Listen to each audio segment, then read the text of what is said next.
Do aliens exist, and are they among us? Are weird creatures lurking in the darkness? Do evil entities hide in the shadows of your bedroom while you sleep? Join us as we explore all this and more on the Warped Reality Podcast.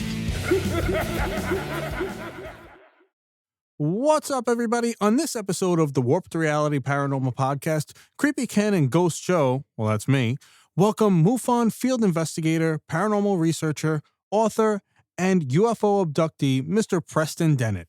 You can explore more of Preston Dennett's work at prestondennett.weebly.com, follow his latest updates and book releases on Amazon, and dive into his video investigations on his official YouTube channel. Make sure you spell it Preston Dennett with 2 N's and 2 T's. Otherwise, you'll get a different Preston Dennett that's, he's into some other stuff. Anyway, on with the show.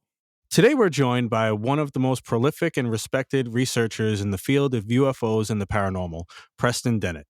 With over 30 books and hundreds of documented cases, Preston has spent decades exploring the mysteries of contact experiences, astral projection, and even undersea UFO bases.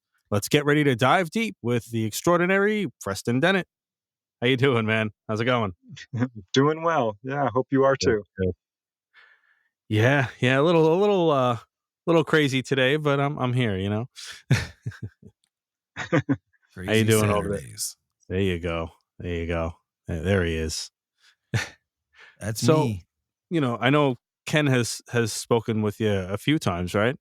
What was it first that you really got started in? The paranormal investigation, UFOs? Like, what was it that sparked your interest in this stuff? Well, they kind of came hand in hand. I came into this field actually as a complete skeptic. I didn't believe in any of this, which is funny because I did have a few things going on, which I would categorize as paranormal, but really kind of explained them away or ignored them. But what really got me into this was one day, November 17, 1986. I'll never forget it because I was watching the news with my family. We've got a pretty big family. I've got 5 brothers and sisters. So not all of us were there, but the news came on and they started talking about a very famous UFO case, famous now. Captain Kenju Torochi of JAL Airlines. You may have heard of this case, but apparently he was over Alaska, he and his crew, in a commercial airliner, and saw a UFO, 2 of them, very large, tracked their plane for almost an hour, was on radar. I mean, it's a great case. Of course, the news covered maybe 3 minutes of it, kind of just joked about it and moved on. But they did show the pilot's face. I remember thinking, this poor deluded guy, I don't think he's lying. He's a pilot. Why would he lie about something like this? But he must have been misperceiving, is what I'm thinking. And that's when I remembered that my older brother, Mark, I have 3 older brothers. My older brother, Mark, said he'd seen a UFO. Gosh, I was probably 13 years old, 1978. He came running into the house so excited, saying, it was a treetop level. That's all I really remember him saying because, I didn't believe in this stuff. So I ignored him. But hearing this news report, I went back to him and I asked him about it. And he described this really incredible sighting where he was driving with his 2 friends, Phil and Greg, down Reseda Boulevard. This is in Southern California, right outside of LA, and saw this classic flying saucer. Said it was right above the telephone poles, 100 feet away or so, totally silent, had colored lights on it, a solid object. And they chased this thing down Reseda Boulevard for like 15 minutes. He said it was really weird. It would wait for them, and then they would catch up to it, and then it would dart ahead. They passed other cars. So he described this in quite some detail. And I'm giving him the side eye, looking at him like, I don't know, Mark. Like, listen, if you don't believe me, ask my friends Phil and Greg, and they will confirm my story. So I did. I knew them pretty well. And they, of course, did confirm his story. And that's kind of what opened the door for me, because I found out that I had a few people in my family who'd seen UFOs and weren't telling me. I was mad. They were essentially lying to me. That's the way I felt by keeping these secrets. And found out I had friends who had encounters, people at work. It just kind of rolled out from there. I started reading UFO books to try to disprove this subject.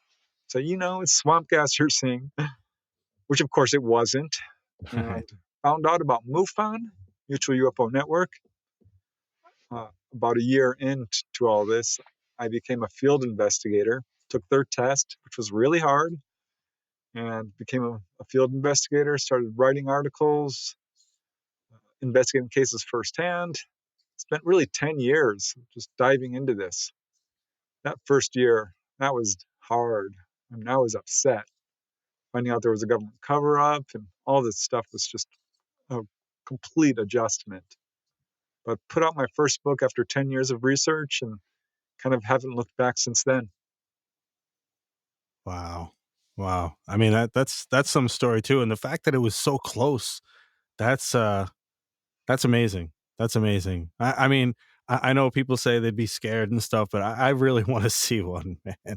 I live in upstate New York, and I'm like always looking up in the sky, like, oh, they got to be around. Come on, come on. Oh, You know? upstate New York? That's the Yeah, place.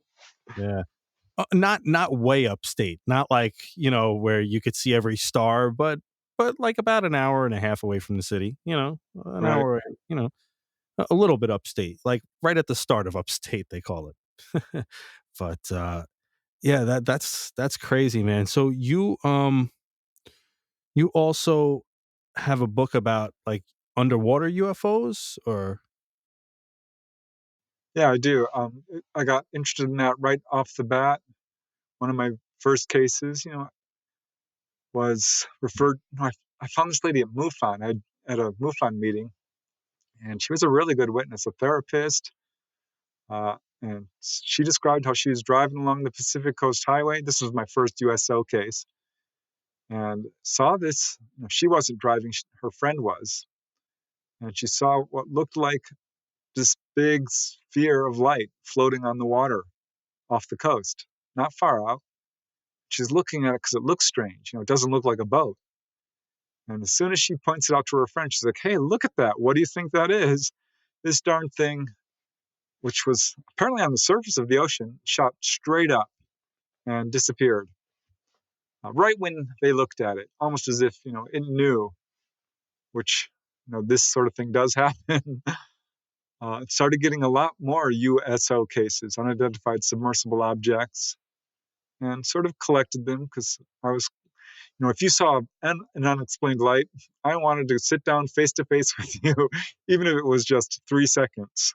And that's how into this I was.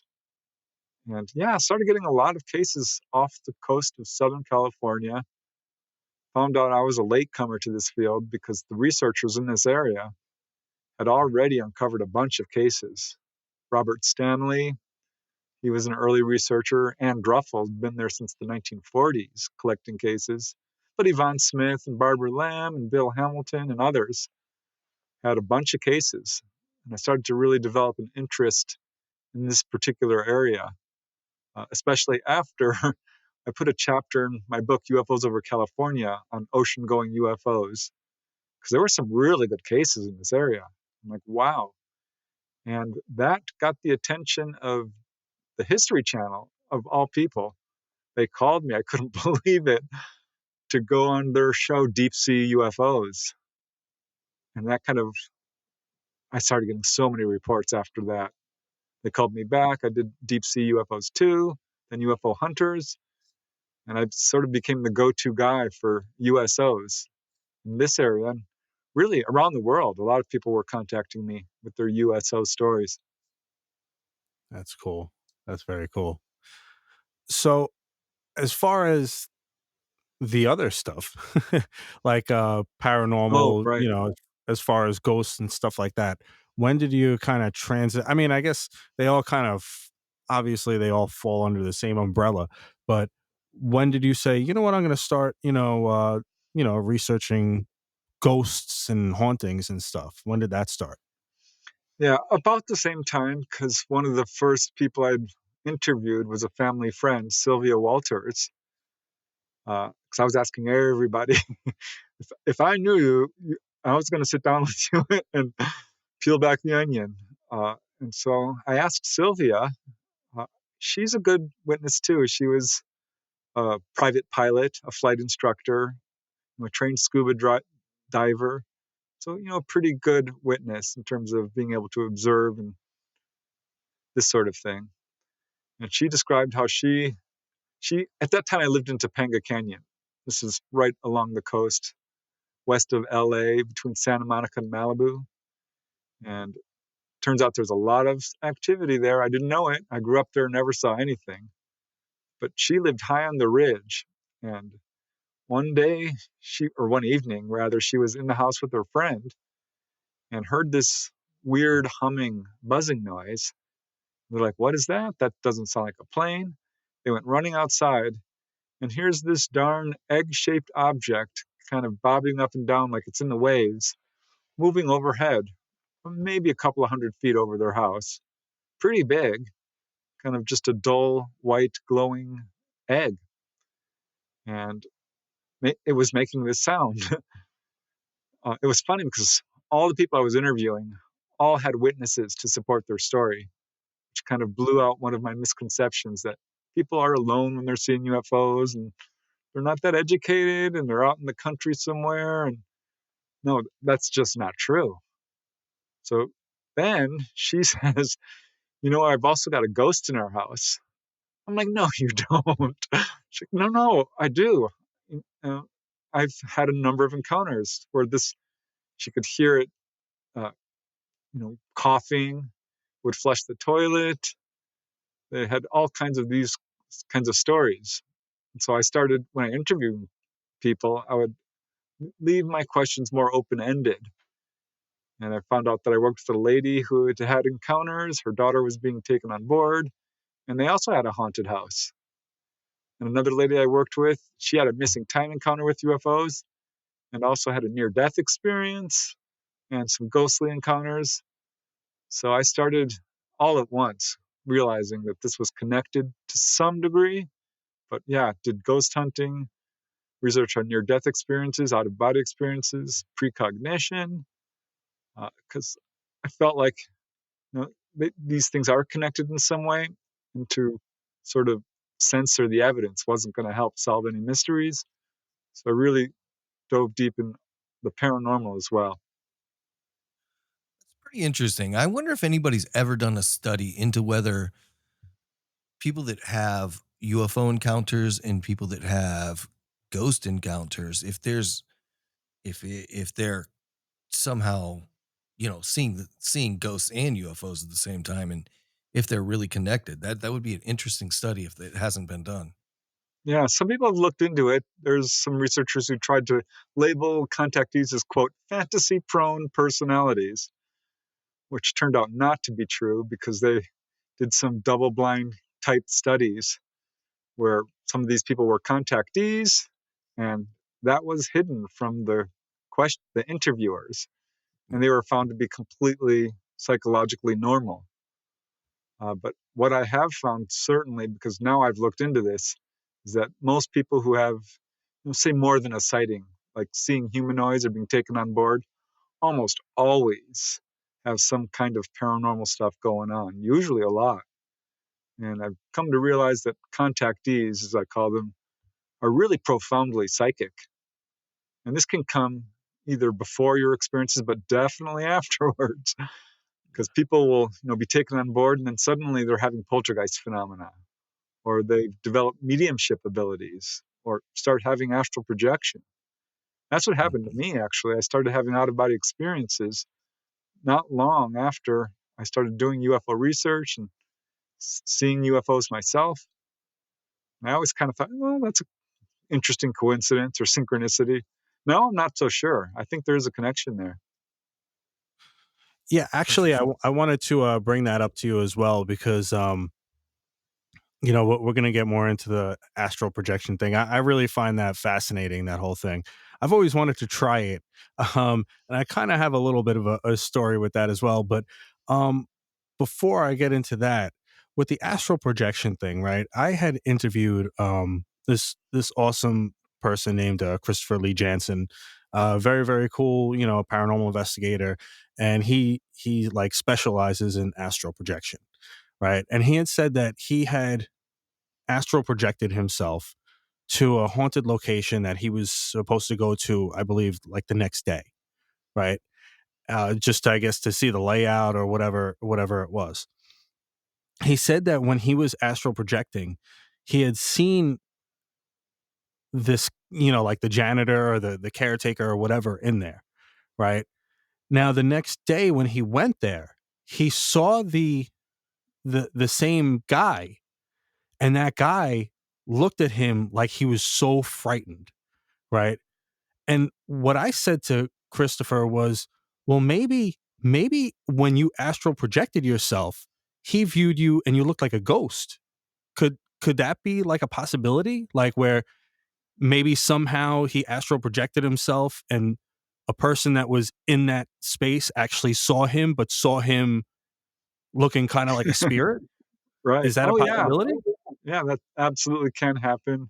Robert Monroe is very well known for having out of body experiences and was able to appear as an apparition, as was Wow. Sylvan Muldoon. I've tried it. No one ever sees me. Well, finally, I found someone who could see me. Wow. But no, you absolutely feel like a ghost. And some people who are really good at this are able to sort of appear as an apparition or perhaps That's an orb crazy. or something like that. So, yeah, that's a possibility for sure. Mhm. Yeah, because when I told him, he's like, he goes, I never thought of that before. He goes, I thought he was just scared of me for some reason. He goes, I don't know why. I said, yeah, maybe you came across looking like a ghost, and he like saw you the next day, saying, holy crap, that's the ghost I saw yesterday. That would freak you out, wouldn't it? you know. So and he couldn't believe that. He's like, oh yeah, I never. He goes, I got to look into that. you know, Wow. but yeah, no, it's always interested me, especially with I'm not very good with meditation and kind of like sitting there and clearing my mind and all this stuff. And I know astral projection and meditation are kind of go hand in hand, right? Oh, yeah. Yeah. Meditation is not easy because you feel like you're sitting there doing nothing, and then all this stuff is rolling around in your head and you're fidgeting. And yeah, it's difficult at first, but I think with practice, it gets easier. And it Mhm. is kind of crucial to learning how to do it.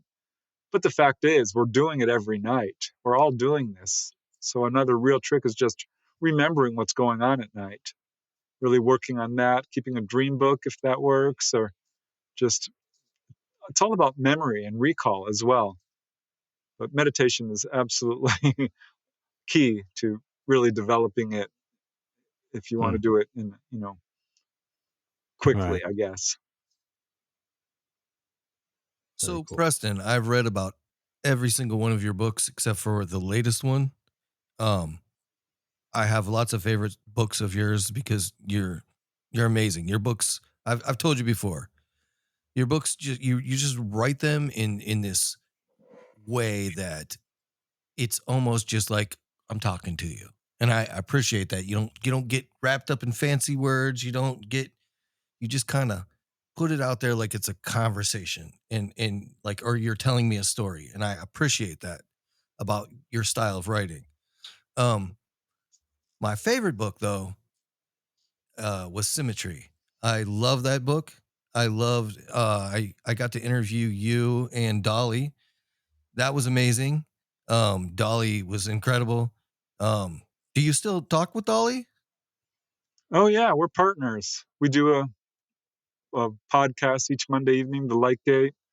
I'm working on a sequel to the book. So, absolutely, yeah, we're in close contact. That's putting Awesome, it lightly. awesome. You'll have to tell her I said hello because uh, we I really enjoyed that whole interview that we did together. And again, good people, man. I love good people. So you're a good person. She was a great person. Like I just had the best time with that interview. But Oh, that's anybody awesome. out there that yeah, anybody out there that hasn't read a Preston Dennett book and you're into this kind of stuff, you're doing yourself a disservice. Please pick up a Preston Dennett book because I mean, just you're like an encyclopedia, man, for me. Like you have so much information on this that it just it's incredible. I do love this. I'm obsessed. I'm not ashamed to admit it. And you know what?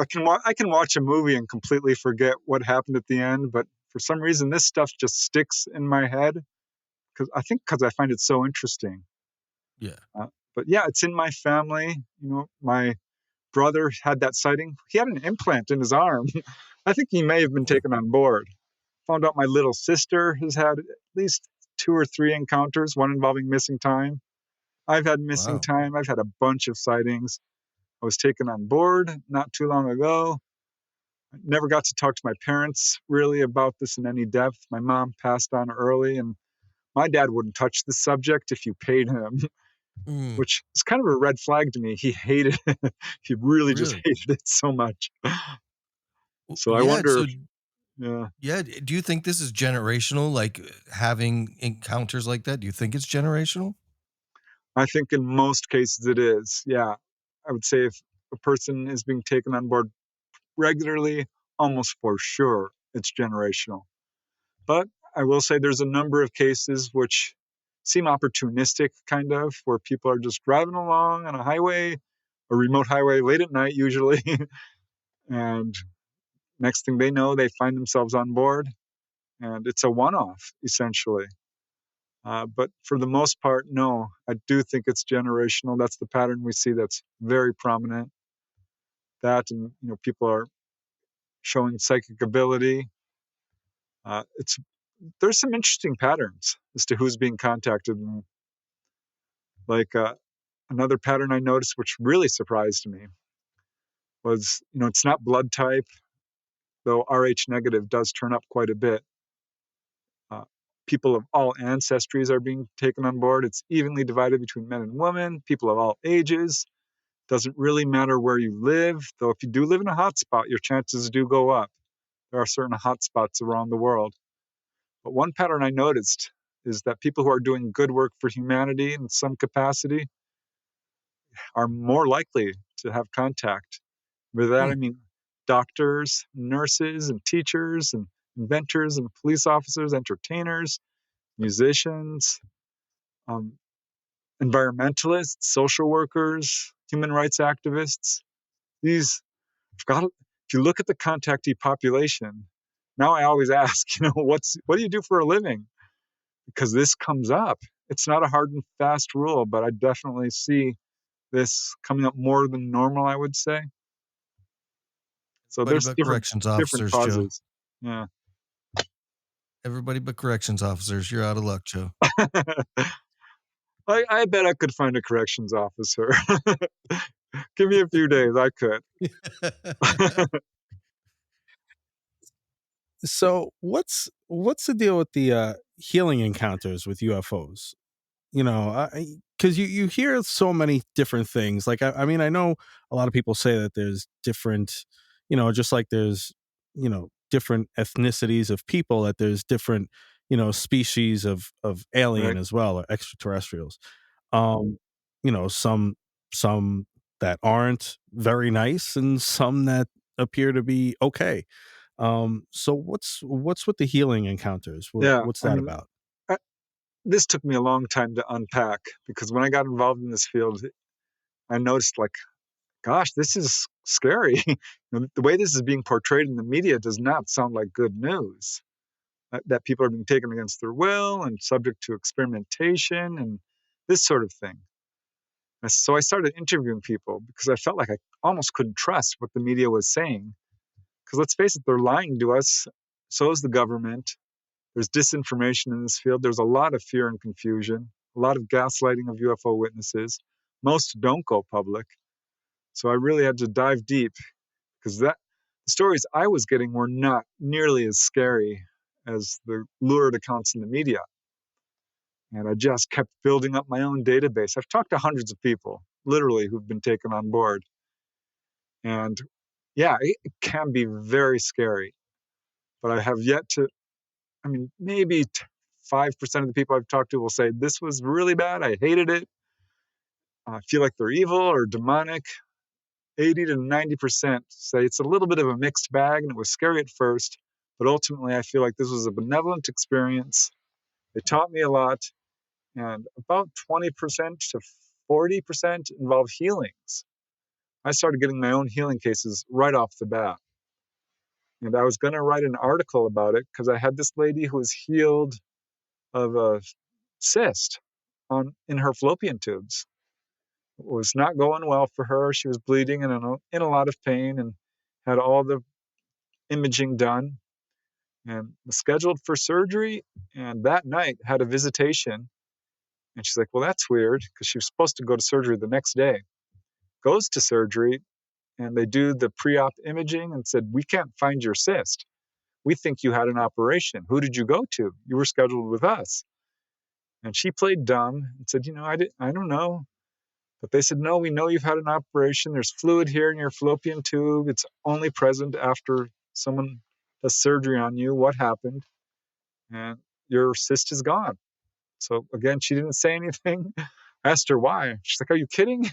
People get put in mental hospitals for going forward, which turned out to be true. I've interviewed people who've had that problem.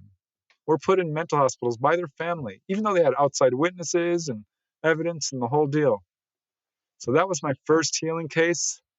I thought, that would make a good article, because I knew of a case by Jacques Vallée in France where a medical doctor had cut his foot with an axe and was struck by a beam of light from a UFO, and it healed the axe wound and also cured him of partial paralysis that he had from injuries in the Algerian War years earlier. So that was a good case I knew of. I knew of another in Damon, Texas in the 1950s, where a police officer had been bitten by his son's baby pet alligator, had a wound on his finger, again struck by a beam of light. It healed it. There were a few other cases I knew of. A Peruvian customs official who was cured of nearsightedness and rheumatism after being struck by a beam of light. So I thought, I'm going to write an article about this, include my own case, because nothing was really being written about this at that time. And started going through the literature and got a real shock. I found out that pretty much every major investigator, particularly those who focus on direct contact cases, had cases like these. Bud Hopkins, he never wrote about it, and he had, a number of books out. I cornered him at a convention, and I asked him, what about healing cases? What's up? Do you have any? He says, oh yeah, I have several. And he says, I'm very much encouraged by them because this shows a positive side of the ETs. David Jacobs, he takes a pretty dim view of ET contact, but he's got a bunch of cases too. So does John Mack and Barbara Lamb and Yvonne Smith and Edith Fiore. And I could go on and on. Tim Beckley, Brad Steiger. Most major researchers have cases like this. So I found 30 in a couple of weeks, which was far too much for an article. And that ended up being the subject of my first book, because I found 100 cases.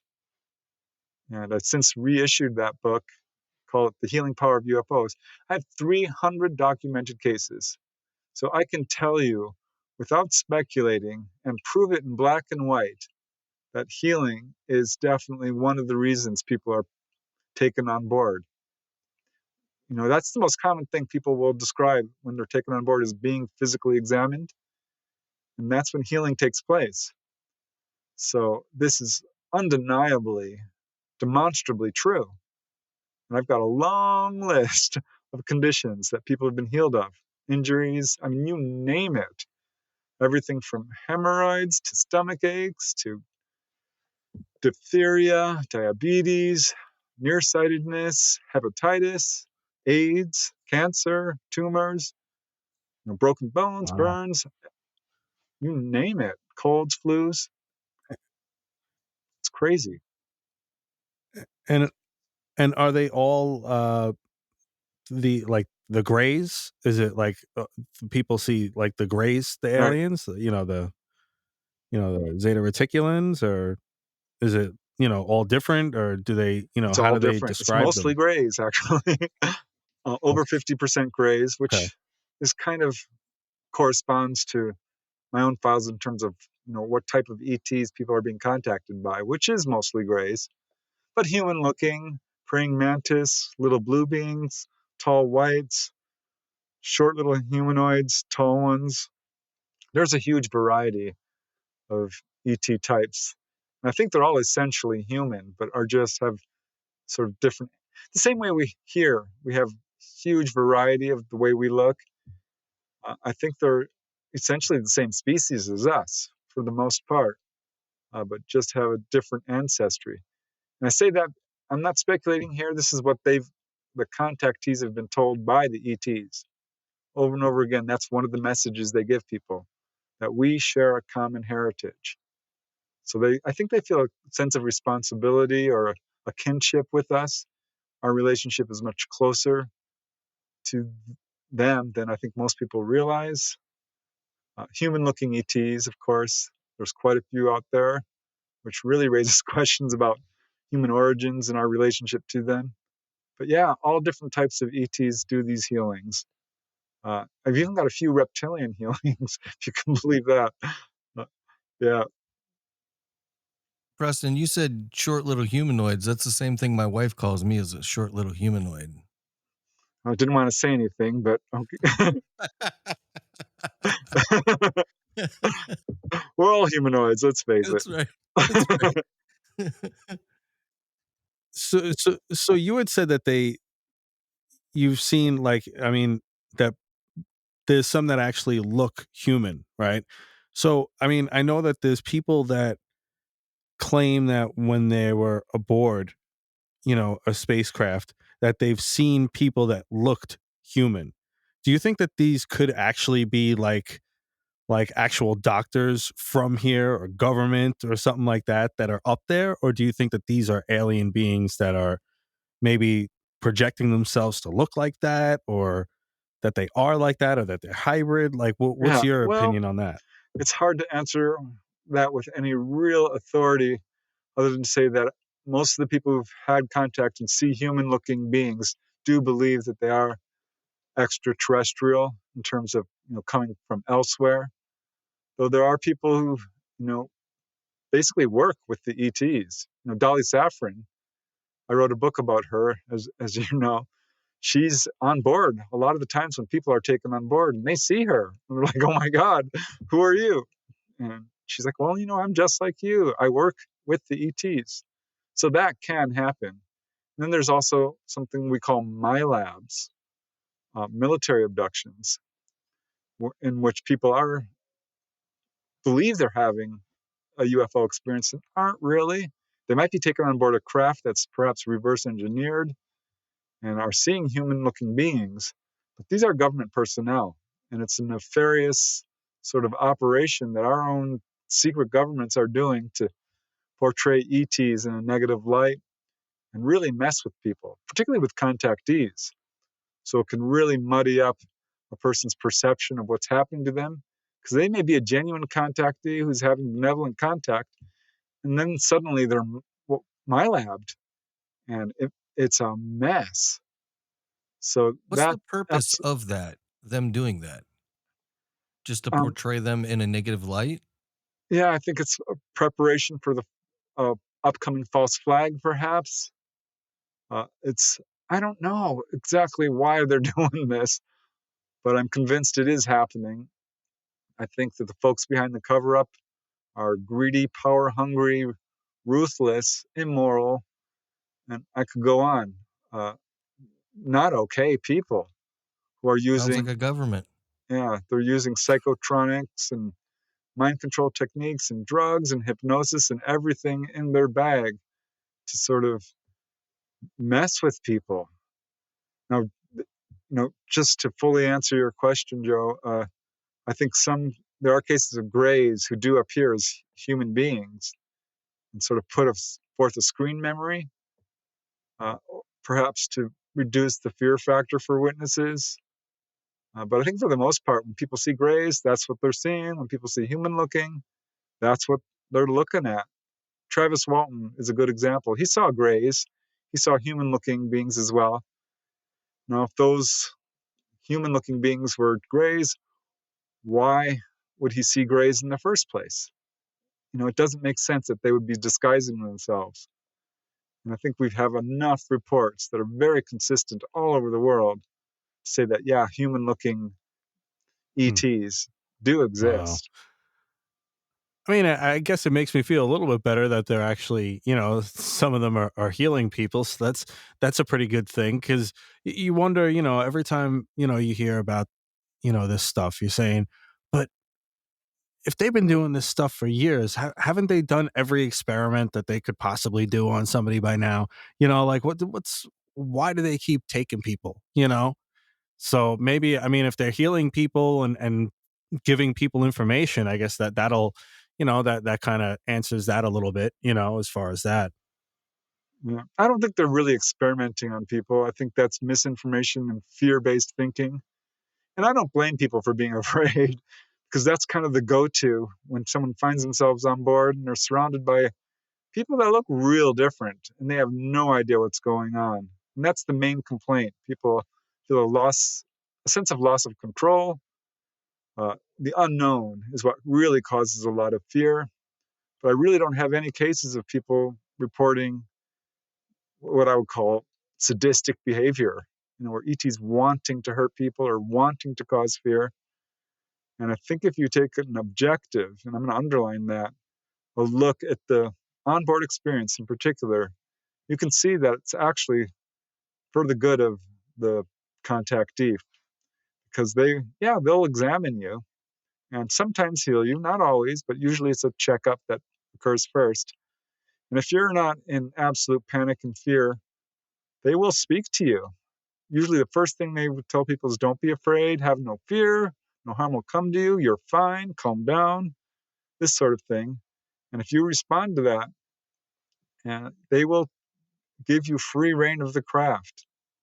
They truly will. I hear it over and over again. They will show you the engine room, explain how they power these craft or fly them. They'll take you up to the control room. They'll sit you down in the seat. I've got case after case of this, where they will let people basically fly the craft. They will give you all kinds of messages. And by and large, they fall into just a few main categories. They'll talk about your personal life, perhaps. They'll talk about world events, what's coming up in our future. They will warn people about nuclear proliferation. That's a big one. But warn pollution and aggression and corruption and destruction of the environment, all, essentially things that are trying to guide us onto a better pathway for our future. And it's very consistent. I don't care if it's grays or human looking or mantids or what have you. The messages are the same across the board and have been since people started being taken on board in large numbers back in the 1950s. It's when it really ramped up. So that's what I always ask people to do. Let's take a look at what's going on here. And when I talk to someone who's having contact and is not liking it, I'm like, okay, tell me exactly what happened to you. Let's look at this. Let's see how this has affected you. Because this is when they start to realize, well, yeah, I was healed. And you know what? Following my encounters, I started to develop clairvoyance or astral projection or mediumship, or these things do go hand in hand. I see it over and over and over again. So I think ultimately we have to be really careful in how we judge what's the agenda, so to speak, behind these onboard experiences. I don't think it's experimentation at all. I think it's an ongoing process where they're upholding our genetics and our health. They're absolutely interested in our genetics. We know that. Creating hybrid babies, that certainly turns up quite a bit. But there's multiple things going on here. So it's a lot to unpack, because there's so much fear, there's so much confusion, and there's so much disinformation.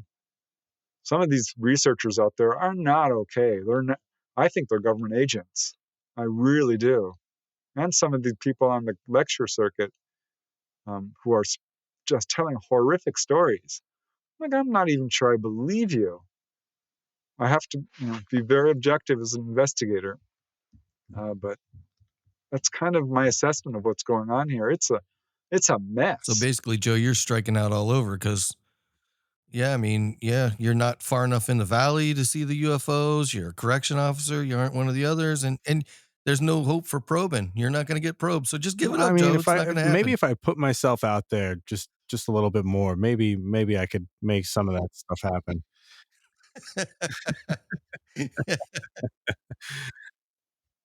It'll happen. We're all immortal beings. Your day will come. That's There's no true. ship that won't come in at some point. Maybe not this lifetime, but the next. So don't worry, it'll happen. Yeah, I mean, it's like that's the one I've had a lot of ghostly encounters, but I've never had any kind of cryptid or any kind of UFO encounter. And I'm like, man, I like, I'm saying that now, but I know I'll be terrified if I see it, and or maybe I'll call up Ken and be like, "Yo, Ken, you're not gonna believe this." FaceTime him and stuff. Yeah, I never had any UFO sightings, but I was looking for them. I was going out in the fields. I was pursuing. I was hanging out with contactees, and I've seen stuff. And no, it wasn't scary. I ran towards these things. Right. It's thrilling. I don't think we have anything to fear from these guys. It's the people on Earth, the folks behind the cover up, that I'm really afraid of. As far as your books, right now, you've written a lot of nonfiction books, but you've written a lot of fiction books as well. No fiction books. I have written some science fiction stories. Okay. I really wanted to be a science fiction writer as a kid, and it didn't really work out, especially when I found out aliens were real. And I thought, well, this is much more interesting and profound. And I started putting out articles, and every darn one was getting published. So I'm like, wow, Timothy Green Beckley was putting out magazines like UFO Universe and Unsolved Sightings or something like that. And he was buying my articles. I was getting $100 for each one. Sometimes Fate magazine, that took me a long time to get in that one, but they were paying like 300 Nice. bucks a pop. Wow. So, I'm like, wow, this is really, I can spread the news about this and, actually pay Yeah. for my habit, because I'm spending a lot of money on books. So yeah, I really started writing a lot of nonfiction, but I love science fiction. I'm a big reader of it, and eventually did write a bunch of stories because I wanted to see if I could do it, and finally did, and sold like 40 stories and won a major contest and a few minor ones. Wow. So That's I excellent. love science fiction, but I always get a little worried that people are going to get confused. Because sometimes they'll tell people, "Oh yeah, I write about UFOs," and they're like, "Science fiction, huh?" I'm like, "No, no. There's a difference here. I Yeah. can tell the difference. Can you?" So yeah, I love science fiction, but UFOs are Yeah. You know what's funny too is that if you go to a bookstore, I know there's not many bookstores left really around, but if you go to a bookstore, a lot of the nonfiction UFO books are in the science fiction section, though. So I could understand how people could get confused, because they just throw them in there, and it's like, well, how is this in the science fiction section? Like, this is, the top UFO sightings in America or something like that. Like, why is it yeah, in that science makes me Mhm. fiction? so mad when I see that. Because really, in a way, there's no such thing as paranormal or supernatural. It's something we don't understand. It should really be in the science section. Instead, for some reason, Bigfoot gets put into its paranormal category, and it's really just another being here on this planet. It should be in the prep biology section. I'd say UFOs should be in the astronomy section. Right? Uh, Yeah. yeah, it, pu- pushing this subject forward has been incredibly difficult, and I blame the cover up. It's no joke. When I found out that this subject was being covered up with our tax dollars, I was furious. I mean, I couldn't believe it. So speaking on the cover up, I know we haven't spoke since the big disclosure movement has come along. I just want to get your spin on that. How do you feel about that? Because I personally feel it's all bullshit. So Yeah, well, I'm glad you put it in air quotes because that's how that's how I feel about it. It's good news that I'm really excited actually to see that this is being discussed in a serious way in official circles because that's never happened. I've been in this field since 1988 or 86, really. And they're always saying, oh, disclosure's around the corner and the government's going to tell the truth. And they never did. Year after year, decade after decade. Now 2016 rolls around, thereabout. We have our first congressional hearing. There's Moultrie and Daley, the heads of defense. This was our first major one. And they were asked flat out about Roswell. And we don't know about it. I'm like, oh, okay, sure you don't. What about Malmstrom? And they said, we have no good reporting on the Malmstrom incident, which, as you know, 1967, UFOs shut down the missiles. And they were asked, have we ever shot at UFOs? And they both very quickly said, no. I'm like, you liars. That's an absolute lie. Look at the Battle of LA. And what was it? Gosh, 1942, I think. Yeah, Thereabout. 49, wasn't it? Where we shot. Yeah, 40. Yeah, it was right around World War II. Yeah. Yeah, it wasn't 49. I know it was earlier than that. 41, 40. I think it was 42. Yeah. But at any rate, we shot 1,500 rounds of ammunition over this object hovering over Culver City. And there's photographs of it. And all through 1950s, we were shooting at these craft to the point where we were losing some of our own jets. So that's absolutely disingenuous. So they were lying still. And we've had all these congressional hearings. And it's very cool to hear, senators saying, well, we've seen UFOs. I'm not going to name names. And I thought to myself, well, name names. If you've seen a UFO, come forward. Other people are braving, the ridicule and gaslighting. You should too. But seeing these whistleblowers come forth I'm on the fence about it, because I think some of these guys are genuine whistleblowers who really want to tell the truth. But some, I think, are being sanctioned, and some are being forced to put forth a narrative. Because honestly, the real whistleblower who has the sensitive information that our governments don't want revealed will be killed. And this does happen. We know this happens. So I don't know that we'll ever get full truth and transparency on this subject. Not voluntarily. I feel like the cover-up is still firmly in place. And until and unless our intelligence agencies are willing to admit to Roswell and the Malmstrom incident and the Capitol flyover of 1952, or the Eisenhower meeting at Edwards Air Force Base in 1954, or any of a dozen high-profile cases, why should we listen to you? You're lying. You've lied from the beginning. Your record on the subject is heinous. I think the only reason that they're coming forward at all is because they've become irrelevant and not credible, and are now at the point where there's so much evidence that the cover-up is collapsing under the weight of its own lies, and they look like fools if they don't say something. So that's, I think, kind of where we're at right now. I would agree with all of those points. It's frustrating. Sooner or later, disclosure has got to happen. Only because this is a true subject, and the truth has a way of taking care of itself.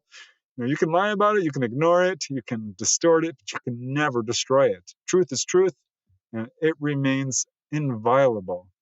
Sooner or later, it's got to come out. I believe you. I believe that eventually it has to come out. Eventually it has to come out, because something's going to happen where millions of people are going to see something and they're not going to be able to hide it. I sure hope so. It's so disingenuous what they're doing, because they know hands down, folks behind the cover-up, that this is real. They know absolutely 100%. They've got the bodies, they've got the craft. They know more about it than I think most researchers, if not all, because they have spent an enormous amount of time, money, and energy with this subject. It's one of the highest priority subjects, I think, that is out there, really. And it's hard to get to the truth, because even with the Freedom of Information Act, that applies only to government. And the folks behind the cover-up are not solely government. They're sort of the military-industrial complex. Like the intelligence agencies, you can't get to them. They are not elected officials. They have carte blanche to do whatever they want. Remember all those stories about the Pentagon spending $1,000 on a hammer and a washer? Track the money. This is where it's going to. It's outrageous that this is still going on. So I'm really excited to see that this subject is, people are waking up to that. And the congressional hearings have brought a whole new crowd of people into this subject. And the pressure is growing on all sides for the truth to come out. And let's face it, governments don't last forever. There's revolutions. We've had a pretty good run here in the United States, but we'll see. Because if there's corruption destroys governments, and that's the point where we're at. And to Joe's point about, it's going to take a bunch of people to see something there. I think we've already been there. We were there with the Phoenix Lights, and look what happened. My whole take on it is that we have too damn many people in this country that just believe the garbage that comes out of other people's mouths without doing their own research and looking. They just believe what the magic box on their wall tells them, or the little black thing that they hold in their hand tells them, instead of doing their own damn research and figuring this stuff out themselves. And that's where really everything has to start at. You've got to be smart enough to look yourself instead of just digesting everything they feed to you. Exactly. Yeah. Don't believe a word I say. Do your own research. Yeah. Don't believe the government. Go to the contactees.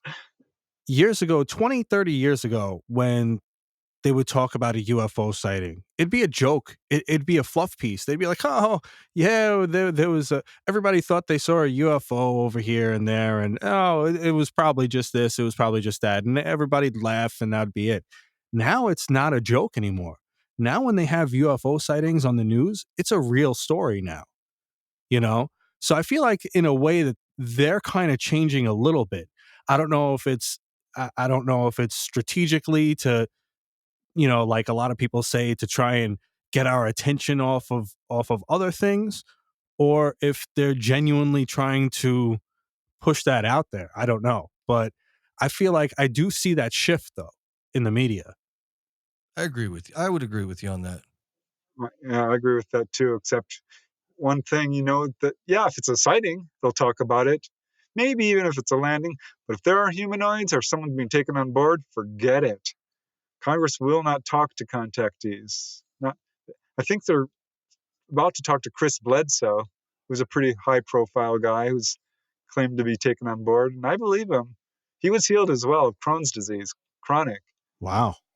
But no, when it comes to, they will not talking to Travis Walton or the Allagash 4 of that famous case in Maine, or Whitley Strieber, or any of a number of really high-profile contactees, because which just amazes me, because Why? that's where people are having direct contact. Why? Yeah, why? Yeah. Speaks volume. Right. Makes no sense. I'm still trying to figure out what happened. What was it, last year in Florida near that mall?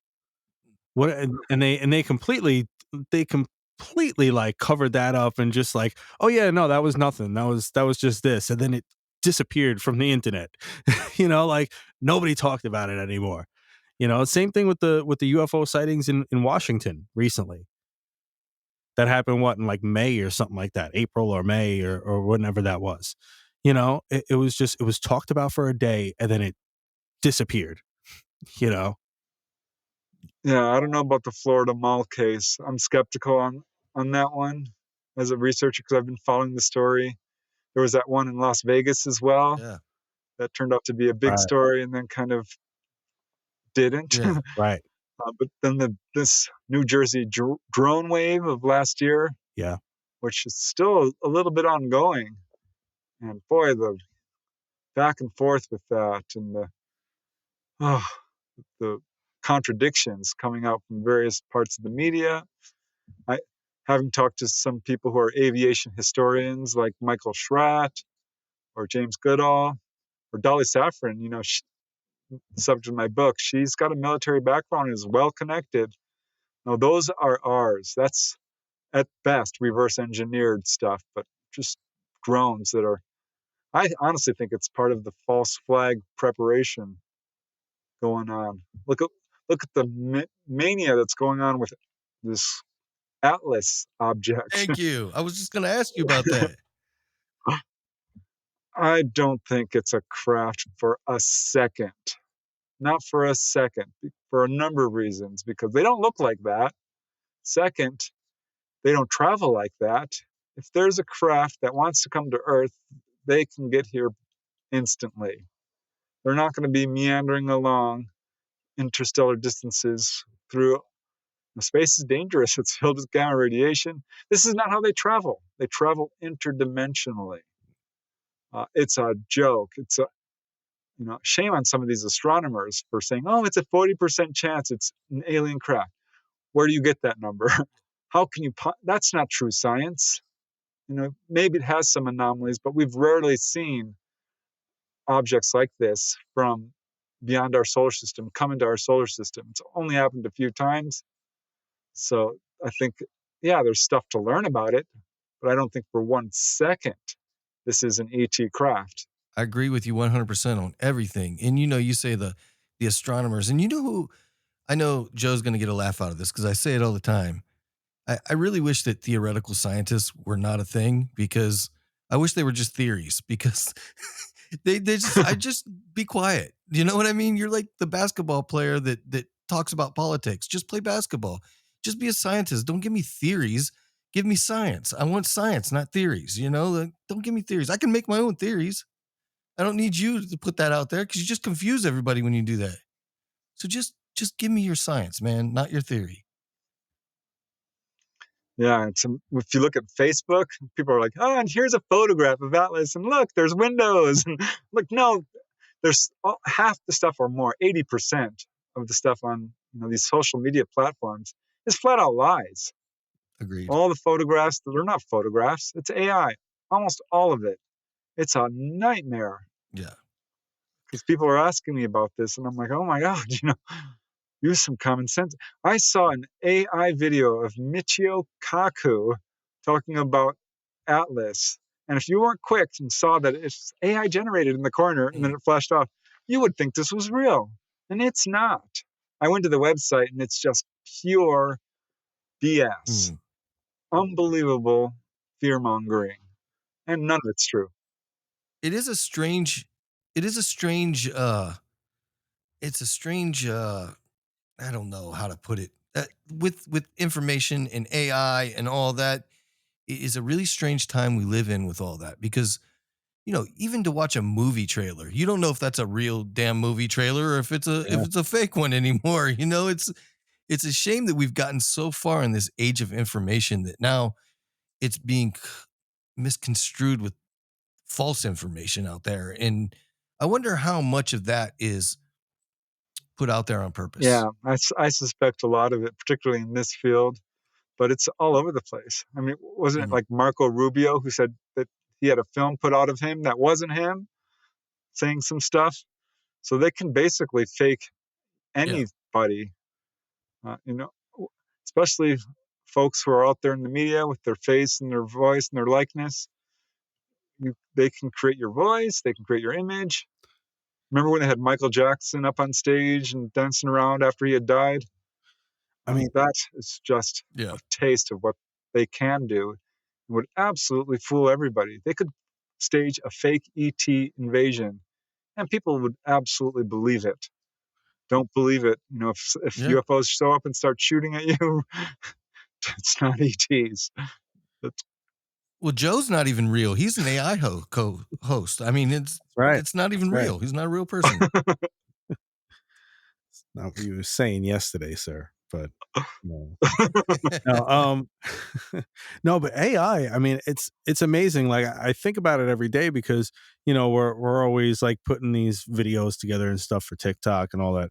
And it's just crazy because like a month or two ago, when you would make an AI video, there would be a person with 6 fingers or this or that. It wasn't perfect. And now there's no more 6 fingers. Now, it's progressing so fast. of how good it is now. I mean, it really is getting very, very difficult. You could still kind of tell like the way certain things move or certain people move. You're like, all right, that's AI. Like you could tell it's good, but eventually, and you put the right filters on things, you're never gonna know. I mean, it's amazing. It's amazing and it's scary all at the same time. Yeah. Well, that's what that whole strike was in Hollywood, where all the actors were like, "No, you can't take my likeness and then use me forever," uh, which is what they wanted to do, because Right. just remove the need for actors. Because we got your image, now we can just create you. But I am on board with I am on board like if they were to put out, a hologram or an AI Beatles and the Beatles are out there and you could buy a concert ticket to go see AI Beatles, I would do that. Yeah, me too. I'm I there. I would, If you pay you the know, Beatles, I Yeah. Yes. you know what I mean? Like if it was like you're actually looks like you're actually seeing the Beatles or actually seeing Jimi Hendrix in front of you, you know, I would pay regular concert ticket price to see that. I'm surprised they haven't done that yet. I know they've done it, here and there, like you said, Michael Jackson, they did it with Tupac and stuff like that, but they only did it as like a one-off thing here and there. I'm surprised they haven't done that with full-on tours yet. well, It's how do you because they know have they to pay the haven't? right people. You're That's right. true. Good point. That's true. Very true. Just Very good saying. point. Good point. Which is scary to me. AI, I think, has great uses in terms of, processing knowledge, but if it can be so badly abused, and our governments have such a long history of abusing everything, that I am worried about it. I'm really not so sure this is good news for humanity. Yeah. It's scary, really. Yeah, I mean, if it puts everybody out of business, what the hell are we gonna do? Like, what are we gonna do all day? Like, and how is money gonna happen? Like, how is anything gonna be going on? It's a lot to think about, especially like as far as wars. You could have, for example, these robots that are coming out. You could have robots fighting wars for you, and these wars are going to go on forever because it's just going to be a matter of who could put out the most amount of robots, the quickest amount of time, and these wars are just going to go on forever because it's just robots fighting each other, and nothing's ever going to get solved. It's so much to think about. And what's crazy is that it doesn't even seem like it's too far away anymore. Right. Well, comes back to the whole ET subject. Just think what they think of this. They don't have money. I have zero reports of anyone talking about ETs having money or kings and queens or a federalized government or all the stuff that we're struggling with here.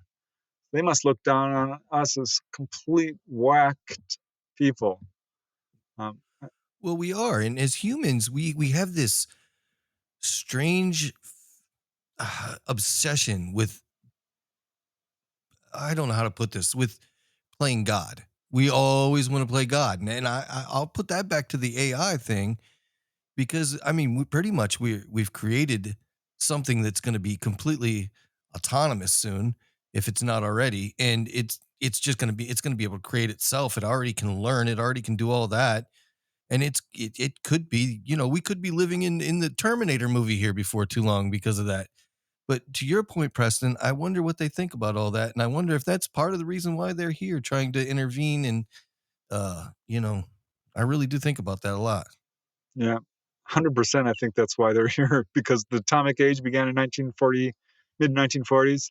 And that's when the modern age of UFOs began. That's when people got pulled on board. Like, what are you doing? You're on your way to pathway of self-destruction. So I think there's absolutely a connection there. Mhm. Here's actually a question I've actually never asked anybody as far as with the UFO and aliens and stuff. Uh-oh. Yeah, here we go. Now, um, has anybody ever reported children aliens, or how do aliens reproduce?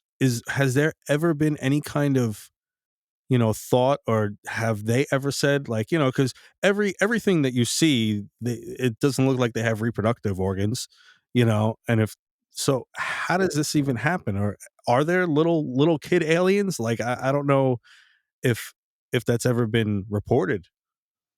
Oh yeah, absolutely it has, particularly in the onboard cases. Perhaps not so much when they're down here doing stuff, but 100% people have seen child aliens and hybrid children and baby ETs. And in terms of how they reproduce, just like us, absolutely. They have the same biology for the most part that we do, except there is a form of gray, I would call it, which is probably AI, a biological android, very short, usually 3 feet tall. And people report this over and over again. Whitley Strieber talked about it, how he went on board and saw them all stacked up like cordwood. I asked Dolly Saffron about that. She says, oh yeah, there's these little AI grays, you can turn them off and on. They're not born, they don't die, they're built. Huh. They don't have emotions like we do. They can kind of interact with people, but not in an emotional way. And they're often the ones that sort of do the busy work, helping to pull people on board, which causes a lot of people to conclude like, oh, these guys have no emotions, they have no sex organs, they look, asexual, so to speak. But no, when people are taken on board and they are interacting directly with the grays, almost always they say, well, this one felt female to me and it was nurturing, or this one felt male to me. This is the one I liaison with over and over again. They absolutely do have emotions. And yes, they are very much like us, more like us than different.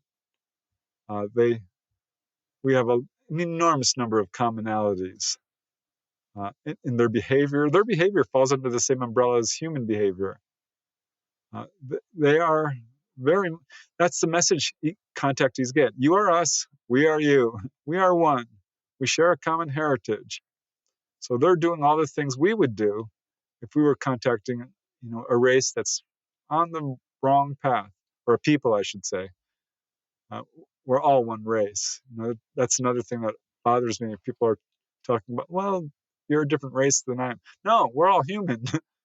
We have different ethnicities, and the divisiveness that's being put forth intentionally, I think, is part of the problem with all this.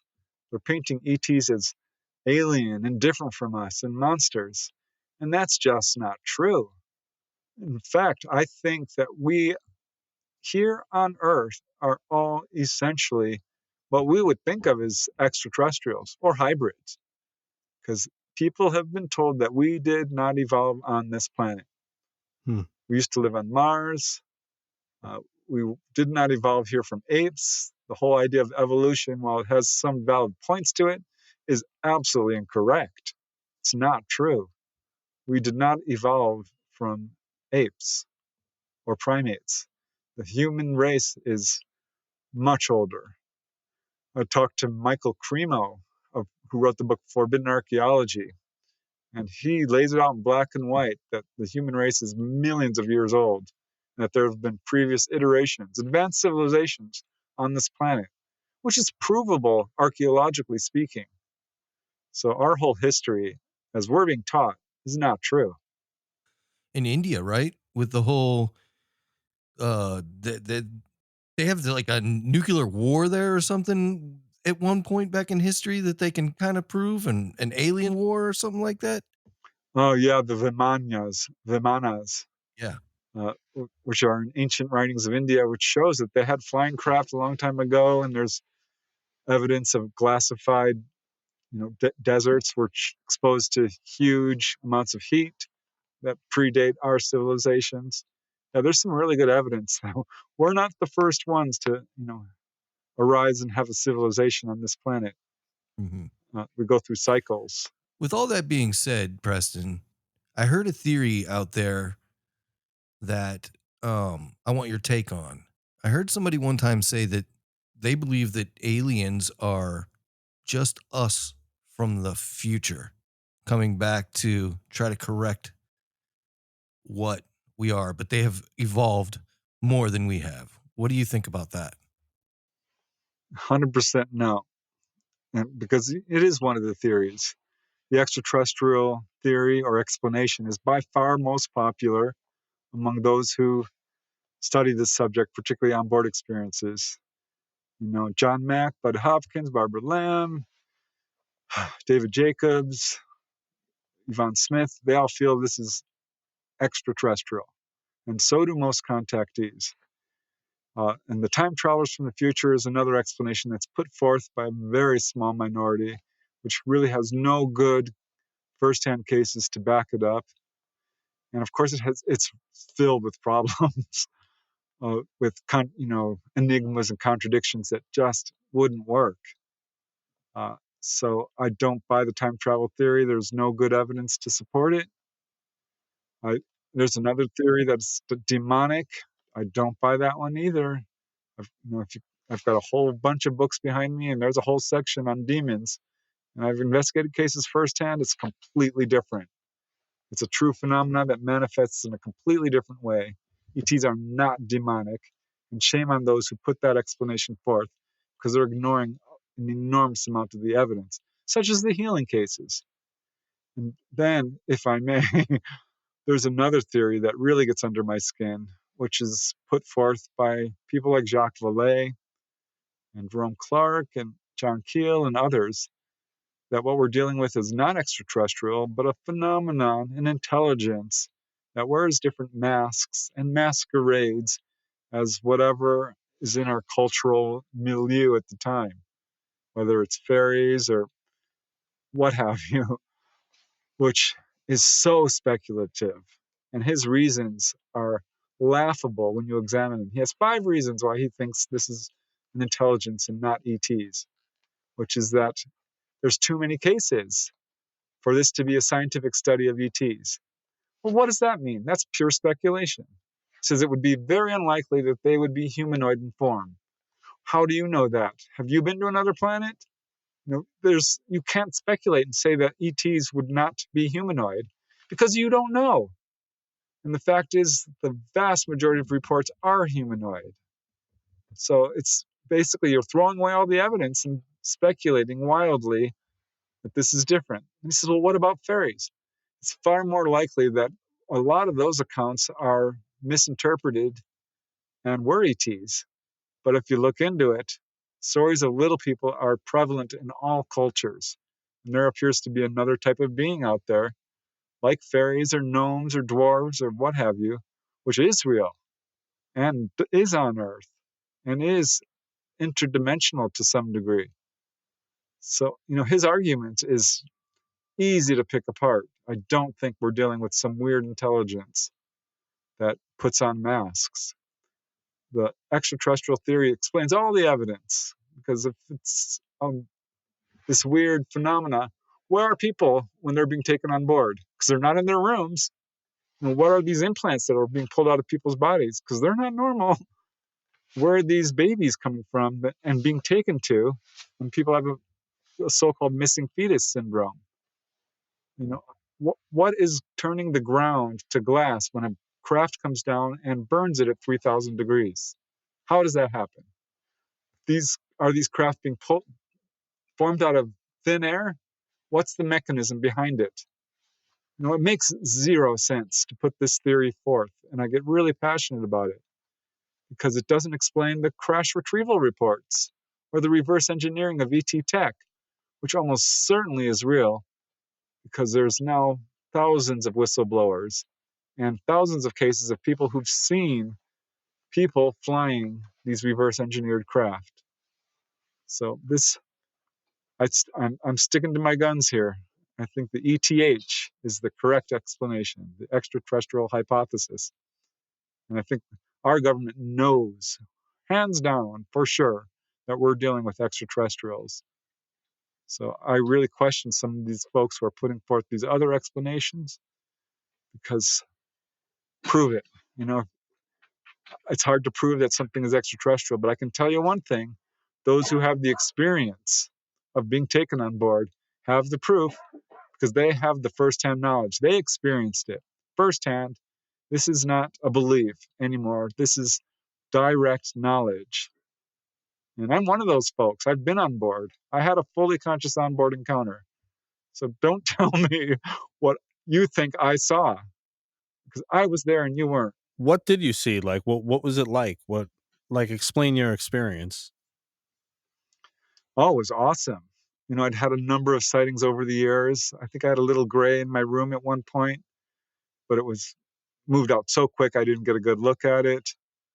But had UFOs hovering over me, and sometimes telepathic messages like, we're here, or look this way, this sort of thing. And you look and there it is. But it all changed for me on my birthday in 2022, May 6th, when I was taken on board. And it's funny because I'm working very closely with Dolly Saffron, right, who's being taken on board quite a bit.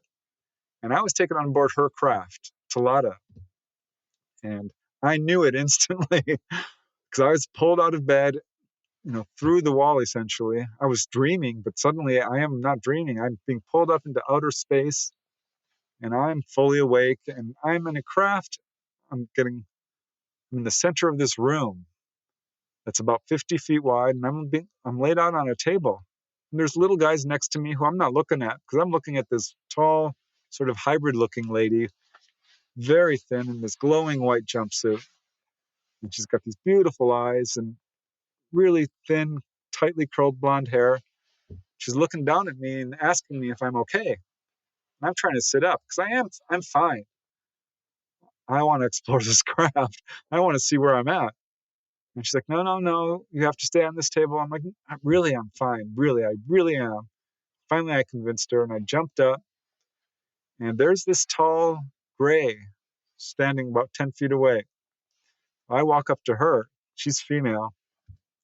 And this turns out to be Dolly Saffron's main contact. Mama is who she calls her.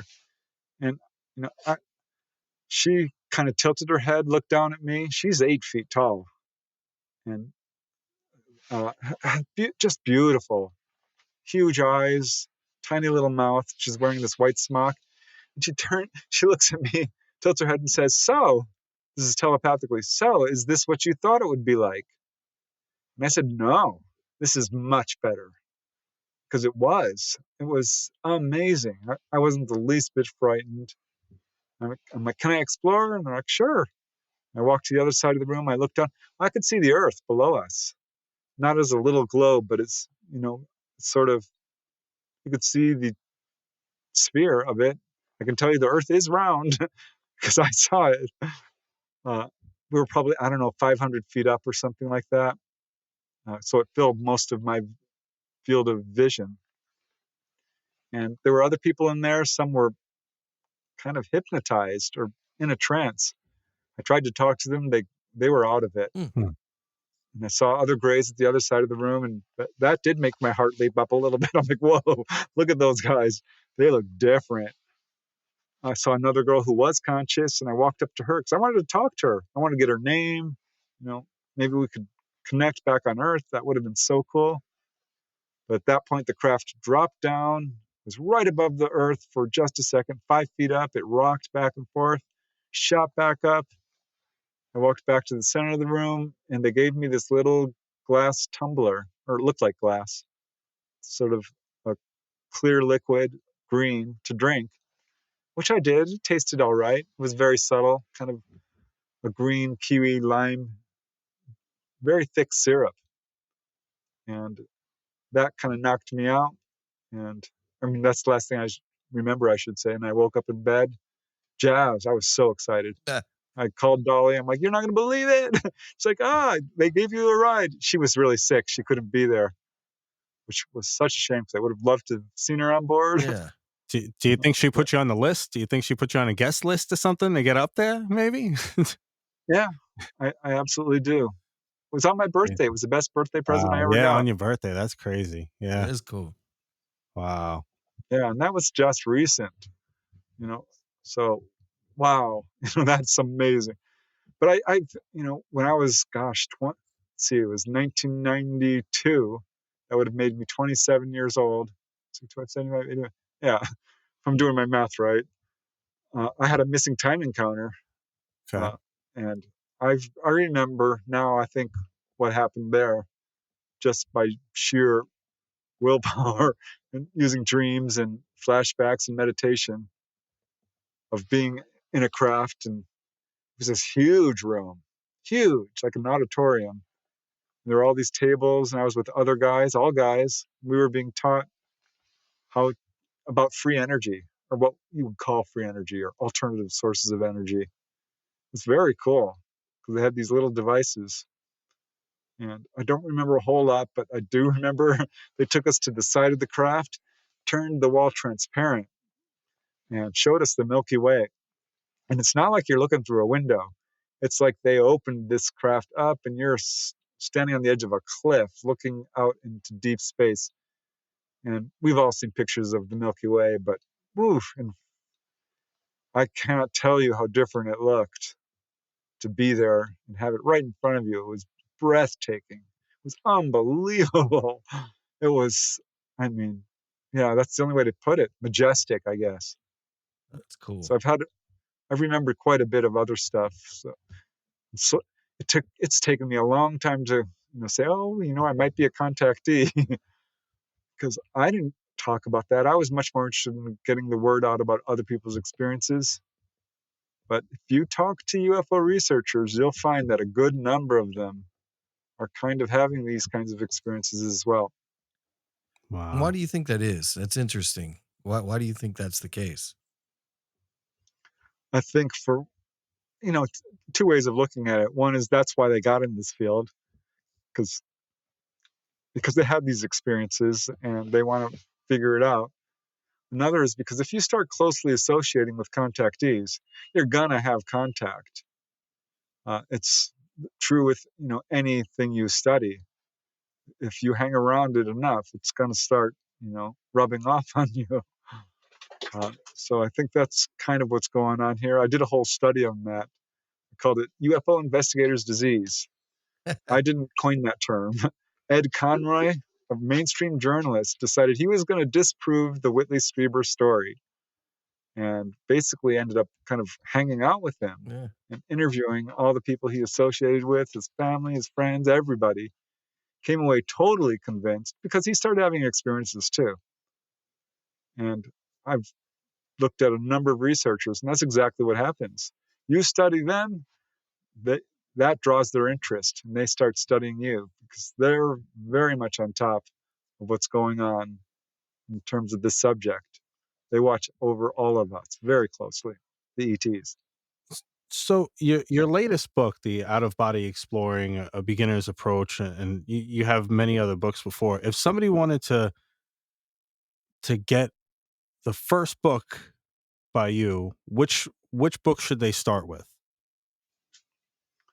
Oh gosh, my first book is now out of print, which was UFO Healings, but I've reissued that as The Healing Power of UFOs. I think the next one was the Topanga, what is it called? That's also out of print. UFOs over Topanga Canyon, about a wave of sightings. You can still get copies, but some of them are kind of collector's editions. I'm about to reissue that. I got the rights back. Nice. I did a whole series of books on various states, which I really like those because they're very objective in the reporting. I try to be very objective and accessible in my writing. But UFOs over California, New York, Arizona, New Mexico, Colorado, and Nevada. And I did a whole series of those. And now a bunch of people are writing about their states. So that is really important to me to get, because all these cases were going to be lost to posterity. Right. But my favorite books are the ones about direct contact. I think the one I would recommend to most people is Symmetry, a true UFO adventure, because Dolly's case is more extensive than anyone I've ever researched or even read about. It's incredible. Also, it's an incredible book. Yeah, it's in depth. We're doing a sequel. I mean, it's unlike anything out there. But also onboard UFO encounters, inside UFOs, extraterrestrial visitations, humanoids and high strangeness. And I think those are the main ones about direct contact. Wondrous, that's another one. I really like that one. I've got a few whistleblower accounts. I've had the opportunity to speak to some folks within government, as most researchers have, I think. And that was thrilling. So what's the I know this book had pretty much just come out a couple months ago, but do you have one that's very close to the horizon? Oh yeah, Symmetry 2 um, is is I'm aiming for this year, but this year is sliding by so fast that I don't know. But once I get that done, I've got several lined up because I'm always working on multiple projects, and I absolutely adore writing, and I think it's a great vehicle to get this information out there. Um, I also do a YouTube channel where I put out a lot of cases because a lot of people don't have time to read or money, and the whole video format is becoming increasingly popular. Got a bunch of my books out on Audible too, because that's also become really popular. But yeah, I'm going to write one on more out of body experiences, another one on people who've had direct contact, another one on supernatural, because again, that's connected. So, yeah, I've always got irons in the fire, so to speak. So what's the name of the YouTube channel? How could somebody find you or find your obviously we know books, Amazon and all that stuff, most um but as far as how could somebody find out about you or your YouTube channel? I'm pretty easy to find. I think if you just type my name in, Preston Dennett, it should bring up all this stuff. My website, Preston Dennett it's prestondennett.weebly.com. My YouTube channel is UFOs and the Paranormal with Preston Dennett. But if you, again, type my name in, it should take you there. You can find it also from my website. And I'm easy to contact. I'm on Facebook and Instagram and X, and just recently got on Reddit. That's kind of a mess, but it's another platform. It is a mess. I agree. Yeah, it totally is a mess. Especially, I don't know how the young kids do it, but I get on there and I'm like, where the hell am I at? What am I doing right now? It's not good for anyone, I think 30, 35 and above. After See, that, you kind of lose something. I'm Me I'm, o- either. I'm okay with Reddit. The one that really trips me up is Quora. Have you ever tried Quora? I don't get Quora at all. Never even Like heard of that it. one is just yeah, Quora. Yeah, that one is kind of like a Reddit, but I just yeah, that one is really weird. I don't even know how to navigate around that one. Hell, I can't even do Instagram. Thank you so much. This was awesome. I got to ask a lot of questions that I never asked anybody before, so that was very cool. It is.